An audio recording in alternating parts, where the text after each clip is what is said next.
back to my YouTube channel.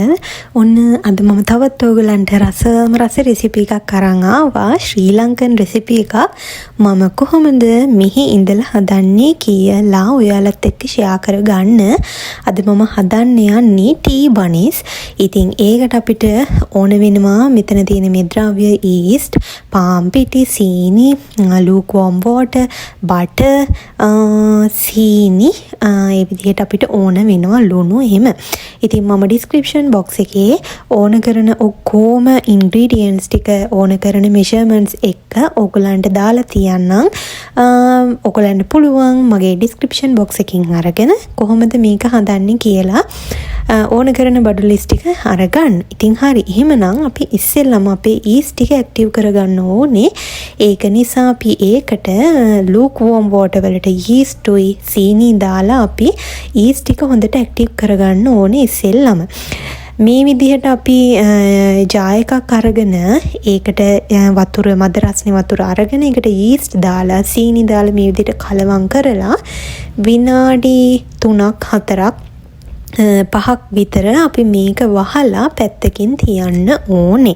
එතකොට තමයි මේක හොඳට අර හොඳ yeast නම් ඕගොල්ලෝ අරගෙන තියෙන්නේ. ඒක හොඳට පිපිලා එනවා. මේ බලන්නකෝ මේක දැන් හොඳට පිපිලා තියෙනවා. ඒ කියන්නේ මේ මං අරගෙන තියෙන yeast හොඳ yeast කියන එක ඇක්ටිව් වෙලා තමයි තියෙන්නේ. මේ මම විනාඩි 5-8කට විතර පස්සේ බලද්දි තමයි මේ විදිහට පිපිලා තිබ්බේ. ඊට පස්සේ අපේ පාම් පිටි ටික අරගෙන ඒකට අපිට ඕන කරන ප්‍රමාණයෙන් ලුණු දාගන්න ඕන. මම මේ අරගෙන තියෙන ප්‍රමාණවල මම ඔයාලට කිව්වනේ මගේ description box එකේ තියෙනවා. ඒ හින්දා ඒකෙන් ඔයගලන්ට ගන්න පුළුවන්. ඊට පස්සේ අපි මේකට milk powder ටිකක් දාන්න ඕනේ. milk powder දාන එකෙන් හොඳට අර ඒ අපේ බනිස් එකේ එන හොඳ රහ soft රස ඒ විදිහට එනවා. ඉතින් ඔයගලන්ට ඇත්තටම කඩෙන් ගන්නවට වඩා ගෙදර හදද්දී ඔයගලන්ට හොඳ රහට ගන්න පුළුවන් කියලා කියන්නේ.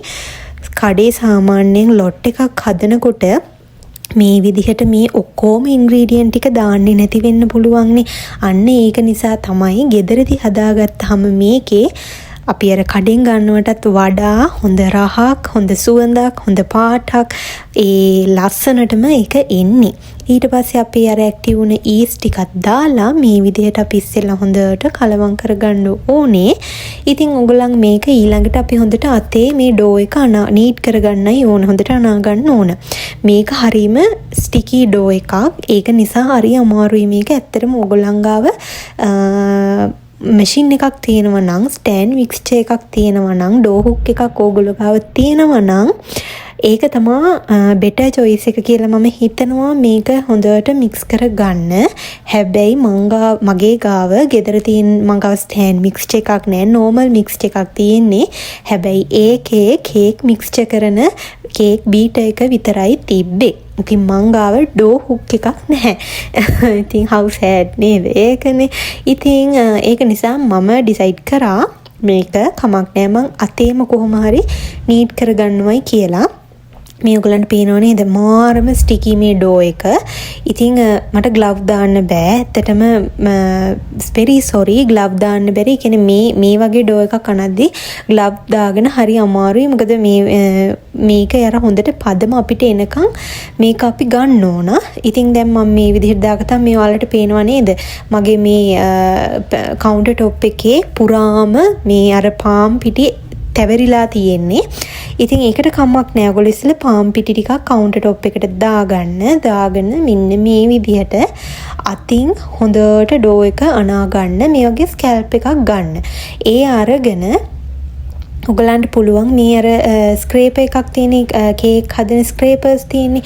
අන්නේ කේක් එක වටේ අයිසින් එක නීට් කරන ස්ක්‍රේපර් එක තියෙන අන්නේ ඒක අරගෙන හොඳට මෙන්න මේ වගේ ඩෝ එක ඕගොල්ලෝ අනා ගන්න ඕන. at least 20 මිනිත්වත් ඕගොල්ලෝ මේක හොඳට අනා ගන්න ඕන. අර සුපර් සොෆ්ට් වෙනකම්ම. මොකද එහෙම අනාගත්තොත් තමයි මේ ඩෝ එකේ ඕගොල්ලන්ට හොඳටම රිසල්ට් එක බලා ගන්න පුළුවන් වෙන්නේ. ඉතින් මේ විදිහට ඔය විදිහට අර මම මේ පෙන්නන විදිහටම ඕගොල්ලෝ හොඳට මේක අනා ගන්න ඕනේ. ඩෝ එක නීට් කර ගන්නම ඕනේ. මේක ඇත්තටම ඔයගලන්ට මැෂින් එකක් තියෙනවා නම් ලේසි කියලා මම කිව්වේ. මෙච්චර අමාරු වෙන්න ඕනේ නැහැ. මෙච්චර වද විඳින්න ඕනේ නැහැ. අතේ අලව එහෙම වද වෙන්න ඕනේ නැහැ. මැෂින් එකක් තිබ්බනම් ඩෝ හුක් එකක් තිබ්බනම් ඒක ඔයගලන්ට පටපට ගාලා මේ විනාඩි 10ක් විතර යනකොට මේක හොඳ එකට සොෆ් වෙලා එනවා. හැබැයි ඉතින් දැන් මං අත ගාව නැහැනේ. ඉතින් ඒක නිසා මම මේ විදිහට මේක හොඳට අනා ගන්නවා. මේ විදිහට හොඳට නීට් කරනවා. මේකේ අපිට හොඳ හරි පදම ආවහම මේ අතේ ඇලවෙන එක ගොඩාක් දුරට අඩු වෙනවා. ඒ කියන්නේ 10ක් විතර ගානට අඩු වෙනවා. දැන් මේකේ 90ක් මේක ඇලවෙනවානේ. මේ විදිහට ඔයාලට පේනව නේද? මේ ස්ක්‍රේප් එකෙත් ඇලවෙනවා, මගේ අතෙත් ඇලවෙනවා, අපේ කවුන්ටර් টොප් එකෙත් ඇලවෙනවා. මේ විදිහට නෙමේ. තව හොඳටම මේක නීට් වෙන්න ඕනේ. ඉතින් එහෙනම් අපි බලමුකෝ කොහොමද නීට් වුණාට පස්සේ මේක තියෙන්නේ කියලා. මෙන්න මේ විදිහට ඔයාලට පේනව නේද? මේක දැන් ඇලුනට අර කලින් තරම් ඇලවෙන්නේ නැහැ. ගොඩාක් දුරට මේකේ අර ස්ටිකි ගතිය අඩු වෙලා තමයි තියෙන්නේ. මේ අපි දැන් මේ විනාඩි 10ක් විතර නීට් කරලා ඉවර වෙලා තමයි මේ පදමට ආවේ. හැබැයි මේකට අපි ඊට පස්සේ බටර් ටික දාගන්න ඕනේ. බටර් ටික දාගත්තට පස්සේ ඔන්න ආපහු too much ස්ටිකි වෙන්න ගන්නවා. ඉතින් බටර් ටික දැම්මට පස්සේ නම් පුදුම විදිහට ඇලවෙනවා. මේක එතකොට නිකන් අර ග්‍රීස් වගේ වෙනවා. හරිම අමාරුයි. ඉතින් ඒක නිසා තමයි ඩෝ හුක් එකක් ඕන වෙන්නේ. මොකද ඒ ඩෝ හුක් එකක් තිබ්බනම් මාරම ලේසි මේක අනා ගන්න මේ විදිහට ඇලවෙන්නේ කිරෙන්නේ නැහැ. ඉතින් ඕගොල්ලෝ බලන්න ඩෝ හුක් එකක් නැතුණාට කමක් නැහැ. දැන් මම මේක අතින්ම තමයි කරේ ඔක්කොම. ඉතින් බලන්නකෝ ඔයගොල්ලෝ මේක දැන් අතින් ඇනුවට පස්සේ කොහොමද කොයි විදිහටද ෆයිනලි අපිට මේක ආපහු එන්නේ කියලා අපි බලමුකෝ.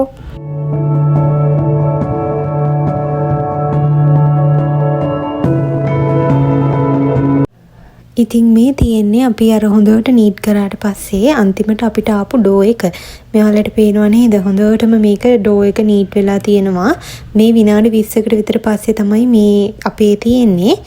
ඊට පස්සේ මම මේක මගේ බෝල් එකට චූට්ටක් තෙල් ටිකක් දාලා ඒක බෝල් එකේ හොඳට මේ විදිහට තවරගෙන අපේ ඩෝ එක අපේ බෝල් එකට දාලා මේක අපි තියන්න ඕන ඩබල් සයිස් වෙන්න. සාමාන්‍යයෙන් ඔයාලා ඉන්නේ ශීත රටක නම් මේක පැය එකකමාරක් විතර යනවා ඩෝ එක ඩබල් සයිස් වෙලා එන්න. හැබැයි ඔයගොල්ලෝ ගොඩක් රස්නේ රටක නම් ඉන්නේ පැය භාගයක් විතර යනකොට මේක ඩබල් සයිස් වෙලා එනවා. දැන් මං ඉන්න රට ගොඩාක් සීතල රටක් නිසා මට මේක පිපෙන්න සාමාන්‍යයෙන් පැයක් විතර නම් අනිවාර්යයෙන්ම ගියා.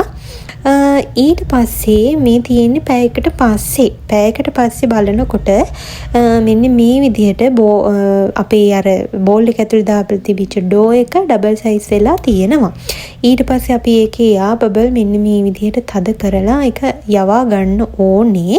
යවාගෙන ඒක අපි අපේ කවුන්ටර් টොප් එකට දාගෙන අපිට ඕන කරන සයිස් වලට අපේ බෝල ටික කඩා ගන්න තමයි දැන් මේ හදන්නේ. දැන් මම මේකෙන් ඔයාලට පෙන්නම් කොච්චරක් අපිට බෝල හදාගන්න පුළුවන්ද කියන්නේ කොච්චරක් අපිට බන්ස් හදාගන්න පුළුවන් වුණාද කියලා මෙන්න මේ විදිහට චුට්ටක් දිග ඇර ගන්න. එතකොට තව එයා බබල් තියෙනවා නම් ඒවා ඔක්කොම නැති වෙලා යනවා.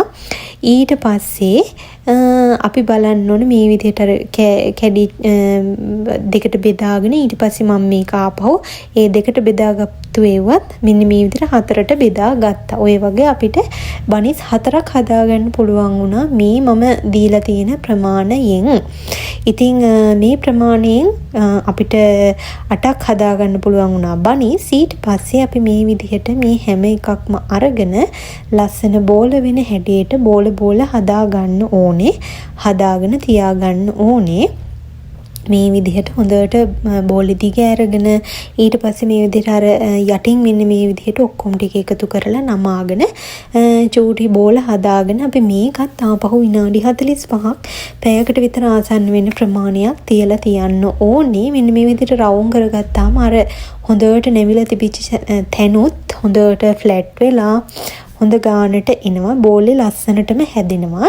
එතකොට තමයි දැන් අර අපිට මේක මේ ආපහු අපිට කියන්නේ කලින් අපිට වෙන බනිස්සල වගේ ආපහු දිග අරගෙන ඒව කරන්නේ මේක මේ පිපෙන එකෙන්ම තමයි කියන්නේ පිපුණ විදිහටම තමයි අපි මේක බේක් වෙන්න දාගන්නේ. ඉතින් ඒක නිසා මේක අපි ලස්සනට මේ බෝලේ හැදී හදාගන්න ඕනේ. හදාගත්තට පස්සේ තමයි අපිට මේක හොඳ ලස්සනට බේක් වෙලා එනකොට ලස්සනට පිම්බිලා රවුම් හැඩයට ලස්සනට තියෙන්නේ. ඉතින් බලන්නකෝ දැන් ලස්සනට මම මේ බෝල ටික හදාගන්නවා. ඉතින් ඔයගොල්ලොත් අනිවාර්යයෙන්ම ගෙදරදී මේක try කරලා බලන්නම ඕනේ. මොකද මේක එච්චරටම වටින රෙසිපි එකක්. ඉතින් මම මේ විදිහට බෝල් ටික හදාගෙන තැටි දෙකකට එදාමට දාන්නවා. මොකද ඕගොල්ලෝ සාමාන්‍යයෙන් ඉඩ තියාගෙන තමා තියාගන්න ඕනේ. පෑන් එකකට බටර් ටිකක් ගාලා ඒ ටික අපි මේ විදිහට තැටි දෙකක මම බින් කරලා තිබ්බා. හොඳට ඉඩක් තියන්න පිපෙන්න ඕන නිසා. මේ පැයකට විතර පස්සේ බලිනකොට මේ බලන්න හොඳට පිපිලා තිබ්බා. අපි අර පිපෙන්න තිබ්බ සයිස් එකට වඩා ඩබල් සයිස් වෙලා තියෙනවා දැන් අපේ ඩෝ එක. දැන් අපි මේකට ඊළඟට කරගන්න හදන්නේ මේකට උඩින් අපි සීනි දා ගන්න ඕනේ. මොකද අපි හදන්නේ සීනි බනිස්නේ. ඉතින් ඒක නිසා මේ උඩ දැන් අපි ඉස්සෙල්ලම මේ උඩින් බිත්තර චුට්ටක් ගා ගන්න ඕන. බිත්තර ඕගොල්ලෝ මේ විදිහට බිත්තරයක් විතර කඩලා ගහගෙන මේ විදිහට ඔයගලන්ට පුළුවන් බ්‍රෂ් එකකින් බ්‍රෂ් කරගන්න. චුට්ටක් විතර බ්‍රෂ් කරගෙන ඒකට උඩින් අපි සීනි ඉහා ගන්න ඕන. සීනි ඉතින් ඔයගලන්ට ටිකක් වැඩිපුර ඉස්සර ප්‍රශ්නයක් නෑ. මොකද මම නම් ටිකක් ඉතින් සීනි බනිස් එකෙත් කොහොමත් සීනි රස තියෙනවා. සීනි තව ටිකක් උඩින් ඉහා ගත්තාම තවත් හොඳයි. තව ඔයාලට මට කියන්න දෙයක් තියෙනවා. ඔයගොල්ලෝ කැමති නම් මේ ඩෝ එක අනනකොටම ඕගොල්ලන්ට පුළුවන් මුද්දරස් පලන් ටිකක් මේකට එකතු කරගන්න. ප්ලම්ස් ටිකක් මේක දාගන්න පුළුවන්. මොකද එහෙම නැත්නම් පළතුරු කෑලි ටිකක් ඒ වගේ ඔයාලට කැමති විදිහට දාගන්න පුළුවන්. ඔයාලා දැකලා තියෙනව නේද? දැන් ඔය ලංකාවේ රෙස්ටෝරන්ට් වල තියෙන්නේ මේ අපේ ටී බනිස් එක ගත්තාම ටී බනිස් එක ඇතුලෙන් මුද්දරස් පලන් හිම අහු වෙනවනේ. ඉතින් මට ඇත්තටම මට ගෙදර තිබ්බේ නැහැ මුද්දරස් පලන් දාන්න. හැබැයි තිබ්බනම් මං අනිවාර්යයෙන්ම මුද්දරස් පලන් ටිකක් දානවා. මොකද මං හරිම ආසයි මුද්දරස් පලන් දාලා කන්න. ඉතින් ඕගොල්ලන්ගේ ගෙදර තියෙනවා නම් දැන් ඕගොල්ලෝ මේ රෙසිපි එකට අනිවාර්යයෙන්ම හදනවා නම් මුද්දරස් පලන් ටිකකුත් ගෙනල්ලා අනිවාර්යයෙන්ම මේකට දාගන්න. හරීම රස වෙනවා. එතකොට ඊට පස්සේ මේ විදිහට සීනි දාගන්න. සීනි ටිකක් වැඩිපුර දැම්මම ප්‍රශ්නයක් වෙන්නේ නැහැ. මොකද රහනම් මාරම හොඳ වෙනවා. එතකොට සීනි චුට්ටක් වැඩිපුර ආවම ඉතින් හරිම රසයි. මේවා මේ ඉතින් අපි ඉස්සර චූටි කාලේ හරිම ආසාවෙන් හැමදාම හවසට තේ බොනකොට චූම් පාන් එකෙන් හරි එහෙම නැත්නම් ළඟ තියෙන කඩෙන් හරි ගිහිල්ලා අරගෙන ඇවිල්ලා කනවනේ. ඉතින් ඇත්තටම ඕක ලංකාවේ ඉන්න ඔයාලට වඩා ගොඩාක් මිස් වෙන්නේ පිටරටේ ඉන්න මේ අපි වගේ අයට. මොකද මෙහි අපිට ඒවා ගන්න නැහැනේ.